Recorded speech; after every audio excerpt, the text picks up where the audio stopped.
سلام، طاهری سفر هستم و با اخبار امروز 28 فوریه در خدمت شما. شرکت اوکراینی الکتروتیاژمش میگوید صرف نظر از تحولات و ناآرامی‌های اخیر در اوکراین، کار ساختن گیدروگنراتورها برای نیروگاه برق آبی راغون را تکمیل می‌کند. در دفتر مطبوعات الکتروتیاژمش روز 28 فوریه بر رادیو آزادی گفتند حادثه‌های اخیر بر روند اجرای فرمایش‌های تاجیکستان برای راغون تأثیر نگذاشته است و 2 گیدروگنراتور بزرگ برای نیروگاه آماده شدند. بر طبق قراردادی که سال 2009 با این کارخانه شهری خارکوف اوکراین امضا شد، الکتروتیاژمش برای راغون با ارزش 23 میلیون و 659 هزار دلار گیدروگنراتور می‌سازد.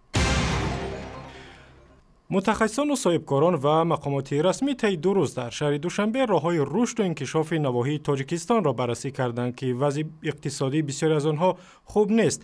در این نشست که روزهای 27 و 28 فوریه در مرکز تحقیقات استراتژی تاجیکستان برگزار شد، درباره بنیاد کارخانه‌های نو، کمک منطقه‌ها به همدیگر و از این راه بهتر کردن اقتصاد و زندگی مردم در ناحیه‌ها صحبت کردند.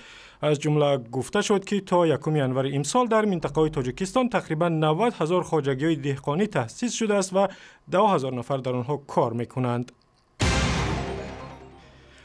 فرخ احراروف، یک نقاش تاجیک که با کاریکاتورهای خنده‌آورش شهرت دارد، میگوید از این پس میخواهد زندگی انسانها را به سیمای خود آنها تصویر کند. با گفته فرخ، به تصویر نکشیدن سیمای انسانها یک نوع احترام گذاشتن او به مقررات اسلام است. دولت‌هایی که در اونجا اساساً طلبات دینی امروز بسیار است، اونها میخواهند که در کاریکاتور عکس جاندار نباشد.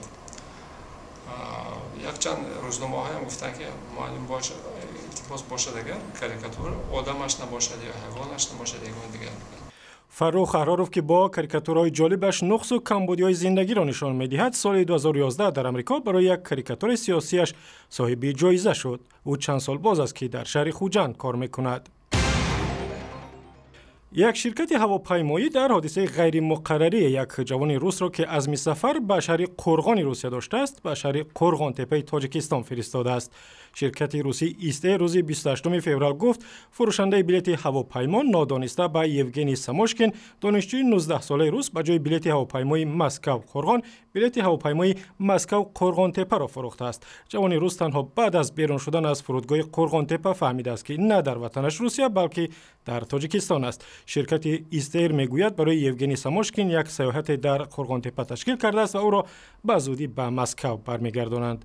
گزارش کامل در این باره در وبسایت رادیو آزادی، در صفحه‌های ما در فیسبوک، توییتر، یوتیوب و هم صمیمه مخصوص رادیو آزادی برای تلفن‌های همراه.